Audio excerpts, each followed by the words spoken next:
बिस्मिल्लाहिर्रहमानिर्रहीम। अल्लाह ताला के पाक नाम से शुरू जो बड़ा मेहरबान नहायत रहम करने वाला है। अस्सलामु अलैकुम स्टूडेंट्स, मैं हूं आपका teacher Mohammad Asim Nasar, second year ICS computer science के नेक्स्ट लेक्चर के साथ यूनिक ग्रुप ऑफ इंस्टीट्यूशन की तरफ से हाजिर हूँ। उम्मीद करता हूँ स्टूडेंट आप खैरियत से होंगे और अल्लाह के करम से 5 वक्त की नमाज़ अदा करते होंगे, कुरान पाक पढ़ते होंगे, तर्जुमा और जो इल्म आपको हासिल होता होगा उस पर अमल करते होंगे और साथ ही साथ जो है सारी दुनिया जहान के लोगों के लिए दुआ करें और उन लोगों के लिए भी दुआ करें कि जो बीमार हैं अल्लाह ताला उनको शफ़ा अता करे। हर बच्चों को अपने माँ बाप की खिदमत करने की तौफ़ीक दे और हर माँ बाप की अल्लाह ताला जो है उम्र दराज करे। और जो अल्लाह के करम से जो अब ये क्योंकि मुसलमान हैं तो हर चीज़ में अल्लाह ताला का करम ही होता है, क्योंकि अल्लाह ताला सबसे बड़ा मेहरबान नहायत करम करने वाला रहम करने वाला है। तो हमसे पहले जो हमारे माँ बाप जो है वो आगे अगली दुनिया में चले गए हुए हैं, अल्लाह ताला उनकी मग़फ़िरत करे और उनको जन्नतुल फ़िरदौस में आला मकाम अता करे। बेटा बात ये है कि ये दुआ जो हमने करनी होती है ये अल्लाह ताला से हमारी आज़ी का ही सबूत है, कबूल तो अल्लाह ताला ने करनी है ना। अब ये दुआ जो है ये हमें मांगने में कंजूसी किस बात की, हमने अपनी जेब से तो किसी को कुछ देना नहीं है, वो देना है तो वो सिर्फ़ अल्लाह ताला ने देना है। तो इस तरह अगर हम ये समझते हैं कि जी दुआ अगर करेंगे तो किसी के लिए दुआ की अगर तो मेरी अपनी दुआ जो है जो मैंने मांगना है उसमें कोई अल्फाज की कमी हो जाएगी, ऐसी कोई बात नहीं है, ऐसी कोई बात नहीं है। अल्लाह के ख़जाने में कोई कमी नहीं है। तो आप दिल बड़ा करके हर एक के लिए दुआ किया करें। उसमें ये नहीं है कि दुआ करेंगे तो आपकी दुआ में कोई कमी हो जाएगी कि आपने लफ्ज़ उसके लिए बोल दिए, अपने लिए बोलते तो ज़ाहिर अल्फाज ज़्यादा हो जाने थे, ऐसी कोई बात नहीं है। तो आप दुआ किया करें और कहते हैं कि जो दुआ की जाए वही दुआ ही रिटर्न होती है। अब जो आप अच्छे अल्फाज किसी के लिए करेंगे वही अल्फाज वापस आपकी तरफ ही आएंगे। और अल्लाह ताला करम करे, अगर हम अल्लाह ना करे कोई अगर कोई दूसरे लफ्ज़ से इस्तेमाल करते हैं तो वो भी अल्लाह में अपनी पनाह में रखे, वो भी वापस ही आते हैं। तो इसलिए हमें अच्छे अल्फाज से ही किसी को याद करना चाहिए, किसी की दुआ करनी चाहिए। तो बेटा अब ये हम जो चैप्टर 4 कर रहे हैं डेटा इंटीग्रिटी और नॉर्मलाइजेशन, इसमें हमने जो डिफरेंट टाइप्स ऑफ एरर्स, जब हम डेटाबेस को डिज़ाइन करते हैं तो एरर्स क्या होते हैं, उनको कैसे सॉल्व किया जाता है, ये हम देख रहे हैं। बेटर डिज़ाइन होगा तो जब उसको इम्प्लीमेंट किया जाएगा तो इम्प्लीमेंटेशन भी बेटर ही होगी। तो आज हमने टॉपिक जो है वो डेटाबेस एनोमलीज़ एरर्स, यानी डेटाबेस जो है जब डिज़ाइन करते हैं तो फिर एनोमलीज़ एरर्स क्या हो सकते हैं, जब डाटा को इंसर्ट किया जाता है, डिलीट किया जाता है या मॉडिफाई किया जाता है, इसको डेटाबेस एनोमलीज़ कहा जाता है। मैंने पहले भी कहा है चैप्टर 4 से लॉन्ग क्वेश्चन नहीं, लेकिन ये जो है इस दफ़ा स्मार्ट सिलेबस के हवाले से चैप्टर 4 से लॉन्ग क्वेश्चंस को भी हमने कंसिडर करना है। तो लॉन्ग क्वेश्चन है first normal form, second normal form, third normal form और डेटाबेस एनोमलीज सेपरेट क्वेश्चन भी हो सकता है जो आपके यूनिक नोट्स में अच्छी तरीके से मौजूद है। तो अपना टॉपिक जो है डेटाबेस एनोमलीज वो हम स्टार्ट करते हैं। स्टूडेंट ये हम चैप्टर 4 डाटा इंटीग्रिटी और नॉर्मलाइजेशन का चैप्टर जो है ये हम स्टडी कर रहे हैं। तो अब इसमें हमारा जो टॉपिक है नेक्स्ट वो है डेटाबेस एनोमलीज, ठीक है। इसको भी लॉन्ग क्वेश्चन के तौर पर आप कंसिडर करेंगे, मैं पहले ही आपको बार बार ताकीद कर रहा हूँ। अब डेटाबेस एनोमलीज क्या है इसको हम पहले देखते हैं। नॉर्मलाइजेशन ये तो वो एक प्रोसेस है of splitting relations into well structured relations, यानी जो हम रिलेशन जो हम बना रहे हैं, डिज़ाइन करना चाह रहे हैं तो उसमें कोई प्रॉब्लम्स ना हो, एरर्स अगर हैं तो उनको रिमूव कर दिया जाए। Into well structured relations that allow user to insert, delete and update rows records without affecting database, यानी किसी एरर्स के बगैर जो है रिकॉर्ड्स इंसर्ट किए जा सकें, ऐसा स्ट्रक्चर होना चाहिए, डिलीट किए जा सकें, कोई एरर ना हो और उसको प्रॉपरली अपडेट किया जा सके। Without normalization many problems can occur when trying to load an integrated conceptual model into the DBMS। अगर आप रिलेशन को, डेटाबेस को नॉर्मलाइज नहीं करेंगे तो फिर डिफरेंट प्रॉब्लम्स जो हैं वो आ सकते हैं कि जब आप इसको इम्प्लीमेंट करते हैं। जब आप डेटाबेस को यूज़ करते हैं These problems arise from relations that are generated directly from user views are called anomalies। और ये फिर प्रॉब्लम्स जो हैं जब हम टेबल्स के अंदर रिलेशन के अंदर जो है उसको यूज़ कर रहे होते हैं, मैनिपुलेट कर रहे होते हैं, तो डिफरेंट एरर्स आ सकते हैं। इन एरर्स को एनोमलीज कहा जाता है। Anomalies are problems that can occur in poorly planned unnormalized databases where all the data is stored in one table। Normally क्या होता है कि कंप्यूटर और जो मैनुअल सिस्टम है उसमें फ़र्क ही यही है कि हम, क्योंकि मैनुअल फाइल सिस्टम के अंदर डिफरेंट पेपर फाइल्स होती हैं, तो उसमें भी लॉजिक तो यही होता है कि एक टॉपिक का डाटा एक ही फ़ाइल में रखा जाए, लेकिन फिर भी क्योंकि हमें डिफरेंट फाइल्स फ़िज़िकली पिक करनी पड़ती हैं, तो इसलिए कई दफ़ा होता है कि डाटा जो एक फ़ाइल में मौजूद है उसको भी एक्स्ट्रा दूसरी फ़ाइल में कॉपी करके लिख दिया जाता है ताकि मुझे बार बार जो है ये फ़िज़िकल फ़ाइल जो है ये पिक ना करनी पड़े।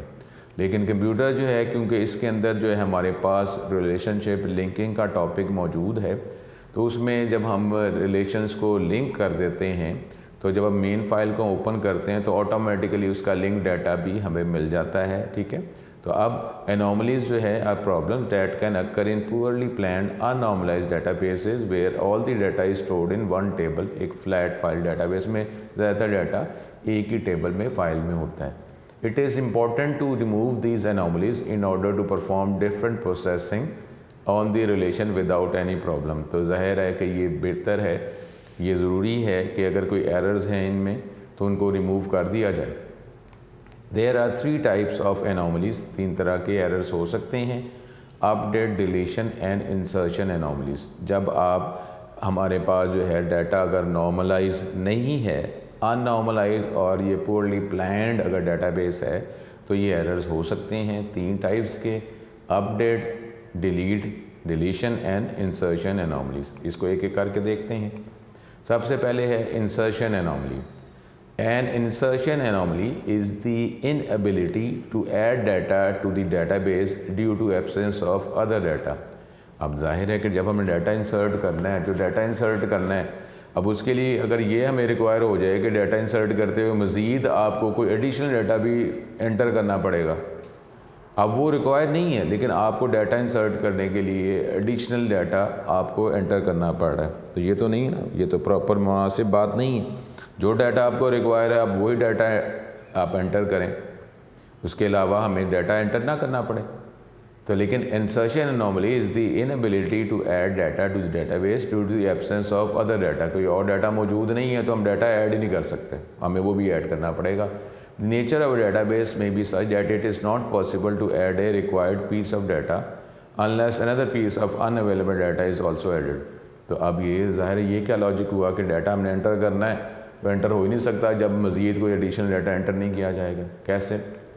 For example, library database that can not store the details of a new member until that member has taken out a book. अब ये क्या लॉजिक है कि हम डाटा एंटर करना चाह रहे हैं किसी मेंबर का, तो हम वो डाटा उस टाइम तक एंटर ही नहीं कर सकते जब तक हम ये डाटा भी प्रोवाइड ना करें कि वो मेंबर जो है कोई उसने बुक जो है, कौन सी बुक जो है वो उसने रेंट पे या वो कौन सी बुक जो इशू करवाई है, जब तक हम ये इन्फॉर्मेशन एंटर नहीं करेंगे तो किसी भी नए मेंबर का डाटा एंटर ही नहीं किया जा सकता। तो ये तो कोई ऐसी कोई, ये तो ज़ाहिर है इलॉजिकल बात है। हम तो सिर्फ जो है मेंबर का ही डाटा एंटर करना चाह रहे हैं। वो मेंबर जब डेफिनेटली मेंबरशिप के लिए कोई मेंबर हम जब इशू करेंगे, मेंबर बनेंगे, तो उसके बाद बुक्स तो वो बाद में फिर वो इशू उनको होगी।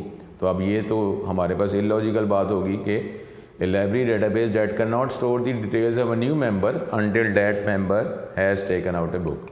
उसके बाद डिलीशन अनोमली, डाटा को डिलीट करते हुए अगर कोई एरर हो उसको deletion anomaly. Deletion anomaly is the unintended loss of data due to deletion of other data. वही देख लें फिर कि हम डाटा कोई हम डिलीट करना चाह रहे हैं, लेकिन अब वो डाटा जो हमें रिक्वायर्ड है जिसको हम डिलीट करना चाहते हैं, तो उसको डिलीट करने के साथ साथ कोई और डाटा भी डिलीट हो जाए जो हमें रिक्वायर नहीं है। हम वो डाटा रखना चाह रहे हैं, लेकिन वो डाटा हमने जो रिक्वायर्ड डाटा जिसको डिलीट करना चाह रहे हैं उसके साथ कोई और एडिशनल डाटा वो भी डिलीट हो जाएगा। तो ये तो फिर illogical. A record of data can reasonably be deleted from a database and the deletion can result in the deletion of other required data. Data वो required था लेकिन वो भी delete हो रहा है. For example, deleting a book loan from a library member can remove all details of the particular book. कि आप जो book loan जो है वो आप delete करना चाह रहे हैं तो लेकिन उसके साथ क्या हुआ, वो जो required book है उसकी सारी डिटेल वो भी रिमूव हो जाएगी फ्रॉम दी डाटाबेस, जैसे ऑथर, बुक टाइटल, ये भी रिमूव हो जाए. हम तो सिर्फ किसी भी एक लाइब्रेरी मेंबर का जो बुक लोन है वो हम डिलीट करना चाह रहे हैं तो लेकिन साथ ही साथ जो है उस बुक की सारी इन्फॉर्मेशन डिलीट हो जाए. ठीक है, तो अब यहाँ पे देख लें. नॉर्मली अभी जो हमने फर्स्ट नॉर्मल फॉर्म पढ़ा है और आगे भी second normal form, third normal form पढ़ेंगे, तो उसमें जब ऐसे एरर्स अगर मौजूद हों तो उसको नॉर्मली रिमूव करने के लिए जो है एक रिलेशन के मज़ीद हम रिलेशंस बना देते हैं. और मेन हमने नॉर्मलाइजेशन की डेफिनेशन में भी ये पढ़ा था कि जहाँ डाटा रिक्वायर है उसी टॉपिक के अंदर ही डाटा एंटर किया जाए. ठीक है, अब ये अगर डाटा इलॉजिकली होता है कि आप डिफरेंट टॉपिक का डाटा एक ही फाइल में, रिलेशन में आप रख रहे होते हैं, तो इसकी वजह से फिर ये एरर्स, ये जो एनॉमलीज हम पढ़ रहे हैं, ये आते हैं. मॉडिफिकेशन एनॉमली, अब डाटा जब हम चेंज करना चाह रहे हैं और उसके साथ जो है अगर चेंज करते हुए अगर कोई एरर आ जाए तो उसको मॉडिफिकेशन एनॉमली कहा जाता है. Incorrect data may have to be change. ठीक है, बिल्कुल, डाटा अगर सही नहीं है तो उसको हमने सही तो करना है. Which could involve many records have to be change. लेकिन इसके लिए क्या करना पड़े हमें कि वो जो रिकॉर्ड हमने चेंज करना है लेकिन उसके साथ साथ मज़ीद कोई रिकॉर्ड जो है वो भी चेंज हो जाए, leading to the possibility of some changes being made incorrectly. अब उसमें हम डाटा जो चेंज करना चाह रहे हैं उसके साथ एडिशनल रिकॉर्ड वो भी चेंज करने पड़े, तो हो सकता है कि कोई चेंजेस ऐसी हों जो प्रॉपरली हम उसको चेंज ना कर सकें. An update anomalies is a data inconsistency that results from data redundancy and partial update. अब उसमें डाटा डुप्लीकेशन भी इस तरह हो सकती है कि अब डाटा डुप्लीकेट हो रहा है या जो है कंप्लीट अपडेट हम कर ही नहीं सके. तो ये हमारे पास अब इस टॉपिक का ओवरव्यू यही है कि डेटाबेस एनॉमली, जब हम डेटाबेस को अपडेट करते हैं, और आपने चैप्टर 1 में भी पढ़ा था, अपडेट में 3 चीज़ें होती हैं, इंसर्ट, डिलीट और मॉडिफाई. तो जब अनॉर्मलाइज रिलेशंस हैं, डेटाबेस को, रिलेशन को नॉर्मलाइज अगर नहीं किया गया तो उसमें अगर इसका मतलब है डिज़ाइन टाइम पे उसके अंदर एरर्स मौजूद हैं. अब जब उसके अंदर डाटा आप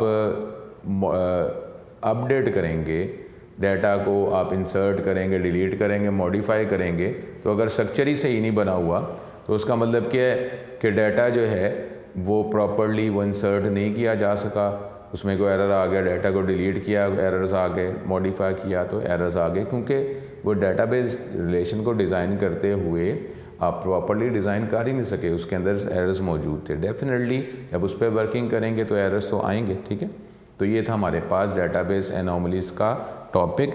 तो इसको आप लॉन्ग क्वेश्चन के तौर पर आपने लाजमी कंसिडर करना है. ठीक है, अब आगे अगला टॉपिक जो है उसको हम देखते हैं. वो पहले उसको टेक्स्ट बुक से हम कर लेते हैं. ये टेक्स्ट बुक का हमारे पास ये अगला टॉपिक जो हम करने लगे हैं वो है अब ये सेकंड नॉर्मल फॉर्म. तो नॉर्मल फॉर्म हमने पढ़ा था कि वो रिलेशन की वो स्टेट है, वो एक पॉइंट है, एक स्टेज है, जो हम कुछ रूल्स अप्लाई करके, कुछ स्टेप्स अडॉप्ट करके हम उस पोजीशन तक अपने रिलेशन को लेके जा सकते हैं जब आप रिलेशन को डिज़ाइन कर रहे होते हैं. तो अब जो है सेकंड नॉर्मल फॉर्म हमने पढ़ना है. अब सेकंड नॉर्मल फॉर्म क्या है? A relation is in second normal form 2NF if it is in first normal form. और हमने ये बात पढ़ी हुई है कि ये एक प्रॉपर स्टेजेस जो हैं, एक स्टेप्स, एक सीक्वेंस में है. जिस तरह आपने फर्स्ट ईयर में STLC का टॉपिक पढ़ा था, तो हम डेट रिलेशन को नॉर्मलाइज करते हुए हम प्रॉपर एक वर्किंग में, एक सीक्वेंस में स्टेजेस से गुजरेंगे. अब फर्स्ट नॉर्मल फॉर्म जो है, अब उसमें हम उस रिलेशन को स्टेट तक, हमने स्टेज तक लेके जाना है, और जिसमें एरर कौन सा हमने रिमूव किया अगर एग्जिस्ट करता है वो है रिपीटिंग ग्रुप. अब वो रिपीटिंग ग्रुप का एरर हमने रिमूव किया तो हमारा रिलेशन पहले फर्स्ट नॉर्मल फॉर्म की स्टेज पर स्टेट पे आया. उसके बाद फिर हम सेकंड नॉर्मल फॉर्म जो है स्टेट को अचीव करने की कोशिश करेंगे.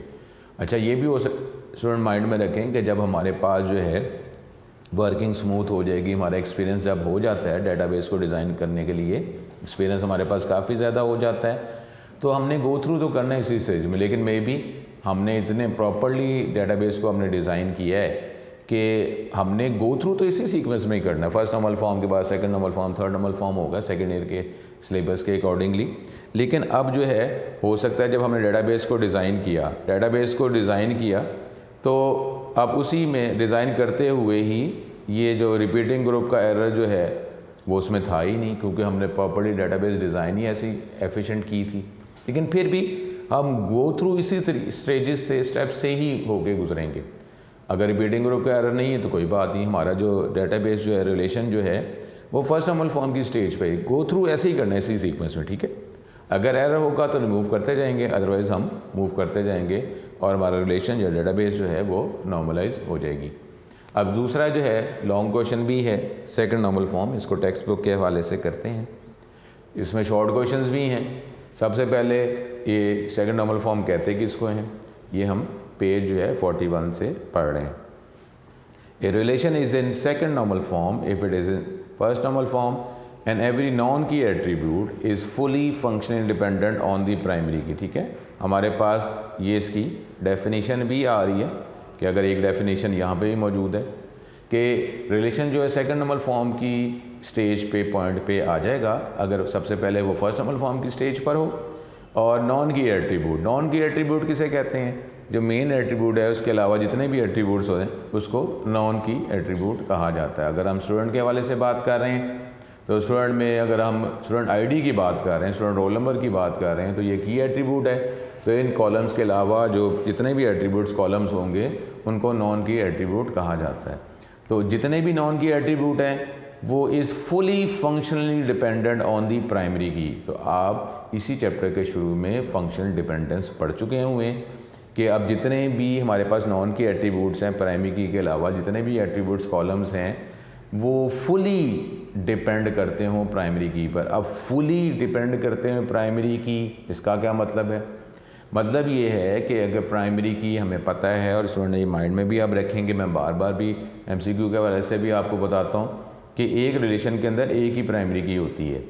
अगर तो हम एक सिंगल एट्रीब्यूट आइडेंटिफाई हम कर सकें जिसकी बेस पर हमें यूनिकनेस मिल सके तो फिर तो प्राइमरी की एक कॉलम की एट्रीब्यूट की बेस पर ही हम प्लेस कर देंगे।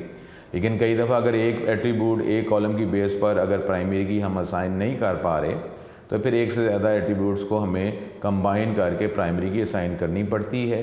तो अब प्राइमरी की एक रिलेशन में होती एक ही है। अब यहाँ पे वो जो बात कर रहा है कि non key attribute is fully functional dependent, इसका मतलब है कि प्राइमरी की अगर एक से ज़्यादा कॉलम की बेस पर है तो non key attribute complete primary की, अगर वो 2 कॉलम की बेस पर है 3 कॉलम की बेस पर है तो non key attribute fully depend करते हों कंप्लीट प्राइमरी की पर। अब कंप्लीट वैसे तो प्राइमरी की होती है चाहे एक कॉलम हो एक से ज़्यादा कॉलम्स हो, लेकिन यहाँ पे मतलब है कि अगर प्राइमरी की एक से ज़्यादा कॉलम की बेस पर है तो नॉन की एट्रीब्यूट अगर 2 कॉलम की बेस पर प्राइमरी की असाइन की गई है तो नॉन की एट्रीब्यूट कम्प्लीटली उन 2 कॉलम्स पे ही डिपेंड करें, इसको कहा जाता है फुली फंक्शनली इंडिपेंडेंट। ये एक डेफिनेशन है।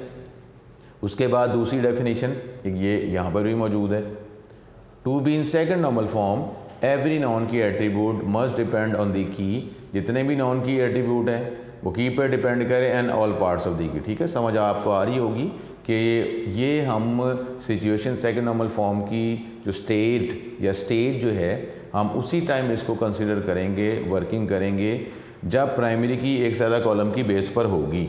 तो फिर ही हम देखेंगे अगर प्राइमरी की है ही एक कॉलम की बेस पर तो उसमें हम क्या कर सकते हैं कि जी वो फुली फंक्शन डिपेंड वो कर रहे प्राइमरी की पे नहीं कर रहा। ठीक है, वो तो नहीं हो सकता। ये उसी टाइम हम देखेंगे जब प्राइमरी की एक से ज़्यादा कॉलम की बेस पर अगर हमने असाइन की है फिर ही हम देखेंगे। ठीक है, अब ये 2 डेफिनेशंस हैं जो सेकंड नॉर्मल फॉर्म के लिए, वो आप देखेंगे। उसके बाद जो है अब ये कुछ पॉइंट्स हैं, कंडीशंस हैं कि table relation will be in second normal form if any of the following conditions apply. अब अगर हमारा जो रिलेशन जो है वो जब हम डिज़ाइन कर रहे हैं तो वो सेकंड नॉर्मल फॉर्म की स्टेज पे आ जाएगा अगर इन तीनों बातों में से कोई एक बात पूरी हो रही हो, if any of the following condition apply, the primary की कोई भी अगर इन तीनों बातों में से कोई बात भी पूरी हो जाती है तो हमें सेकंड नॉर्मल फॉर्म की स्टेज तक रिलेशन को पहुंचाने के लिए कोई भी किसी भी किस्म की वर्किंग नहीं करनी पड़ेगी। अब वो क्या है, तीनों बातों में से कोई बात एक पूरी हो जाए कंडीशंस में से। दी प्राइमरी की consist of only one attribute. अब प्राइमरी की अगर है ही एक कॉलम की बेस पर है तो फिर हम ये बात कैसे निकालेंगे कि all parts of the key या फुली फंक्शन इंडिपेंडेंट, तो ये बात तो हमें करने की ज़रूरत ही नहीं पड़ेगी क्योंकि प्राइमरी की है ही एक कॉलम की बेस पर। हमें उस सिचुएशन में किसी भी किस्म की वर्किंग नहीं करनी पड़ेगी। ये सेकंड जो कंडीशन है ये एक्सेप्शनल हो सकती है, एक्सेप्शनल होती है कि non key attribute exist in the relation. जो रिलेशन है उसमें प्राइमरी की के अलावा कॉलम ही कोई नहीं है, ठीक है। ये एक्सेप्शनली रेयरली ऐसे भी होता है कि एक रिलेशन हमें बनाया है उसमें प्राइमरी की के कॉलम्स ही हैं, उसके अलावा कॉलम ही नहीं है, तो उसमें भी हमने नॉन की एट्रीब्यूट तो मौजूद ही नहीं है, तो फिर हम कैसे वो देखेंगे, कंसीडर करेंगे। ज़रूरत ही नहीं हमें कि नॉन की एट्रीब्यूट जो है वो फुली फंक्शनल डिपेंड करते हैं प्राइमरी की पे या all parts of the key पर डिपेंड करते हैं, क्योंकि उसमें तो प्राइमरी की के अलावा कॉलम्स ही नहीं। तीसरा पॉइंट जो है कि अगर प्राइमरी की एक ज़्यादा कॉलम की बेस पर भी आपने असाइन की गई है और नॉन की एट्रीब्यूट भी मौजूद हैं, तो फिर हमें ये देखना पड़ेगा, ये third condition, every non key attribute is functionally dependent on the full set of primary की, कि अब नॉन की एट्रीब्यूट मौजूद हैं तो अगर प्राइमरी की भी एक से ज़्यादा कॉलम की बेस पर असाइन की गई है तो फिर देखेंगे कि non key attribute complete primary की पे फुल सेट ऑफ प्राइमरी की एट्रीब्यूट्स पे डिपेंड करें, ठीक है। तो ये हमारे पास ये अलग से शॉर्ट क्वेश्चन हो सकता है। पहले सेकंड नॉर्मल फॉर्म की दो डेफिनेशन है, अदरवाइज ये हम लॉन्ग क्वेश्चन भी कंसिडर कर रहे हैं, ठीक है। लॉन्ग क्वेश्चन भी हम करते जा रहे हैं। इसकी डेफिनेशन होगी सेकंड नॉर्मल फॉर्म की और फिर ये criteria of second normal form, conditions of second normal form, ये शॉर्ट क्वेश्चन हो सकता है। अब इसकी एग्जांपल से करते हैं। सपोज़ एक एग्जांपल है जिसमें एक टेबल रिलेशन स्टूडेंट का बनाया जो फर्स्ट नॉर्मल फॉर्म की पोजीशन पे है, लेकिन उसमें कुछ रिडंडेंसी डुप्लीकेशंस हैं। तो इसके लिए अब ये एक नोटेशन में लिखा गया है, ये फंक्शनल डिपेंडेंसी की नोटेशन में कि स्टूडेंट का एक रिलेशन है, उसमें स्टूडेंट आईडी एट्रीब्यूट है, नेम है, डिपार्टमेंट है, मंथली फ़ी है, कोर्स नंबर और कंप्लीशन डेट। कोर्स नंबर को भी आप अंडरलाइन करेंगे क्योंकि प्राइमरी की जो है वो दो कॉलम की बेस पर है, इसको अंडरलाइन नहीं किया गया तो आप इसको अंडरलाइन करेंगे, ठीक है। अब अंडरलाइन आपने करना है, ठीक है, तो इसलिए आप इसको ज़रा देखेंगे कि आपने इसको अंडरलाइन भी करेंगे। अब ये जिस तरह इस बुक में, टेक्स्ट बुक में ये मिस्टेक है छोटी सी कि स्टूडेंट आईडी को भी अंडरलाइन और कोर्स नंबर को, क्योंकि ये देखें यहाँ पे भी नीचे लिखा हुआ है कि प्राइमरी की जो है वो कंपोजिट की है, स्टूडेंट आईडी या कोर्स नंबर की बेस पर प्राइमरी की असाइन की गई है, तो स्टूडेंट आईडी को भी अंडरलाइन करना है और कोर्स नंबर को भी अंडरलाइन करना है। अब ये जो है ये कुछ एग्जांपल ऐसी है कि स्टूडेंट जो है जो डिफरेंट कोर्सेज़ जो है वो पढ़ता है, एक वक्त में एक स्टूडेंट जो है डिफरेंट कोर्सेज़ पढ़ सकता है और जो भी कोर्स है उसकी कंप्लीशन डेट सेम या डिफरेंट हो सकती है, ठीक है। अब उसमें स्टूडेंट आईडी तो वही रहेगी ना। अब कोर्स नंबर जो है, क्योंकि कोर्स की भी आईडी होती है, कोर्स जो हम पढ़ रहे हैं उसकी भी डेफिनेट आईडीज़ होगी ना, तो अब जो है इसलिए फिर प्राइमरी की जो है स्टूडेंट आईडी पे नहीं, स्टूडेंट आईडी या कोर्स नंबर कंबाइनली जो है वो असाइन की गई है प्राइमरी की। तो इसके लिए जो क्या है कि स्टूडेंट आईडी के साथ जो है स्टूडेंट आईडी तो स्टूडेंट की वही रहेगी, लेकिन जब एक से ज़्यादा कोर्सेज़ पढ़ रहा है तो फिर उसमें कोर्स नंबर जो है वो डिफरेंट कोर्सेज़ के हवाले से, जब डिफरेंट कोर्सेज़ पढ़ रहा है तो कोर्स नंबर के अकॉर्डिंगली ये डिटेक्ट किया जा सकता है कि कौन कौन से वो कोर्स पढ़ रहा है और हर कोर्स जो है उसकी कंप्लीशन डेट जो है वो डिफरेंट है। अब इसमें इस एग्जांपल में जो फंक्शन डिपेंडेंसीज़ हैं वो क्या है कि स्टूडेंट आईडी जो है वो डिपेंड कर रहा है नेम पर, वो डिटरमिन कर रहा है नेम को, डिपार्टमेंट को और मंथली फ़ी को, या नेम, डिपार्टमेंट, मंथली फ़ी जो है ये डिपेंड किस पे कर रहा है, स्टूडेंट आईडी पे। और दूसरी के फंक्शनल डिपेंडेंसी क्या है इसी स्केच में, एग्जांपल में, कि कंप्लीशन डेट जो है वो डिपेंड कर रहा है स्टूडेंट आईडी या कोर्स नंबर पे, या स्टूडेंट आईडी या कोर्स नंबर ये डिटरमिन कर रहा है कंप्लीशन डेट पर। अब ये तो देखें, ये जो सेकंड लाइन है, ये वाली लाइन, ये लाइन तो हमारे पास बिल्कुल मुनासिब है कि जी नॉन की एट्रीब्यूट जो है, जिस तरह ये थर्ड पॉइंट की हम बात कर रहे थे, नॉन की एट्रीब्यूट जो है वो डिपेंड किस पे कर रहे हैं, फुल सेट ऑफ प्राइमरी के एट्रीब्यूट पे डिपेंड कर रहे हैं। ठीक है, ये लाइन तो ठीक है। लेकिन जो पहली लाइन है, क्योंकि इसमें प्राइमरी की, इस एग्जांपल में प्राइमरी की एक ज़्यादा कॉलम की बेस पर है, तो non key attribute full set of primary की एट्रीब्यूट्स पे डिपेंड नहीं कर रहे, बल्कि पार्ट ऑफ प्राइमरी की पे डिपेंड कर रहे हैं। ठीक है, तो अब ये जो पहली वाली लाइन है, ये एक एरर, ये फंक्शन डिपेंडेंसी के हवाले से ये एक एरर की वजह बन रहा है, और ये जो है इसको हम कहते हैं पार्शल फंक्शनल डिपेंडेंसी, कि non key attribute full set of primary की एट्रीब्यूट्स पे डिपेंड नहीं कर रहे, बल्कि पार्ट ऑफ प्राइमरी की पे डिपेंड कर रहे हैं, तो इसको कहते हैं पार्शल फंक्शन डिपेंडेंसी। अब ये एक एरर है, हमें क्या करना है, अब ये देखें प्राइमरी की ये जो तीन कंडीशंस थी ना, प्राइमरी की एक एट्रीब्यूट की बेस पर तो है ही नहीं, प्राइमरी की स्टूडेंट आईडी या कोर्स नंबर पे साइन किया गया है, तो ये कंडीशन उसमें एग्जिस्ट नहीं करती। अब नॉन की एट्रीब्यूट, इसमें तो नॉन की एट्रीब्यूट मौजूद हैं, लेकिन थर्ड पॉइंट जो है वो हमारी इस एग्जाम्पल में मौजूद नहीं है। अब इसको हमें इस कंडीशन को हमने अप्लाई करना है, इसी को कर सकते हैं, बाकी तो पहली दो कंडीशंस को नहीं कर सकते। तो अब जो है हमें कुछ स्टेप्स अडॉप्ट करने पड़ेंगे। अब ये वो लिखा है कि प्राइमरी की इनटू ये लफ्ज़ क्रॉस कर देंगे, इनटू ये दो लफ्ज़ क्रॉस कर देंगे, ये हमारे पास जो है ये कंपोजिट की है। ठीक है, स्टूडेंट आईडी और कोर्स नंबर, ठीक है, ये हमारे पास ये कंपोजिट की है। उसके बाद हमारे पास ये हम करते हैं, therefore the non key attribute name, department and monthly fee are function dependent on part of primary key. अब वो नॉन की एट्रीब्यूट जो नेम, डिपार्टमेंट, मंथली फ़ी जो हैं, ये पार्ट ऑफ प्राइमरी की पे डिपेंड कर रहे हैं, स्टूडेंट आईडी पे डिपेंड कर रहे हैं, कोर्स नंबर पे डिपेंड नहीं कर रहे। होना क्या चाहिए था कि ये कोर्स नंबर पे भी डिपेंड करते, तो ऐसा नहीं हुआ। तो अब इसकी एग्जांपल के तौर पर हमारे पास एक एरर आ गया जिसको पार्शियल फंक्शन डिपेंडेंसी कहा जाता है। ये पार्शियल फंक्शन डिपेंडेंसी का short question. A partial function dependency exist when one or more non key attribute. अब अगर ये इस एग्जांपल के जब लॉन्ग क्वेश्चन कर रहे हैं तो फिर तो आप कंटिन्यू कर लेंगे, सच एज नेम आप लिख देंगे, लेकिन अगर पार्शियल फंक्शन डिपेंडेंसी का शॉर्ट क्वेश्चन आएगा तो ब्रैकेट में सच एज नेम इग्नोर करके बाकी लाइंस लिख लेंगे, तो ये पार्शियल फंक्शन डिपेंडेंसी का शॉर्ट क्वेश्चन हो जाएगा। अगर मैं पार्शियल फंक्शन डिपेंडेंसी के शॉर्ट क्वेश्चन के वाले से बात करूं तो फिर ये लाइंस हम क्या पढ़ेंगे, partial function dependency exist when one or more non key attribute are function dependent on part but not all of the primary key. ये एरर उस टाइम एग्जिस्ट करता है जब नॉन की एट्रीब्यूट जो है वो पार्ट ऑफ प्राइमरी की पे डिपेंड करें, ऑल पार्ट्स ऑफ प्राइमरी की पे डिपेंड ना करें, तो इसको पार्शियल फंक्शन डिपेंडेंसी कहा जाता है। तो ये यहाँ पर जो है हमारा ये टाइम ख़त्म हो रहा है, लेकिन अभी टॉपिक हमारा रहता है। इस टॉपिक को नेक्स्ट लेक्चर में हम इसको कंप्लीट करेंगे।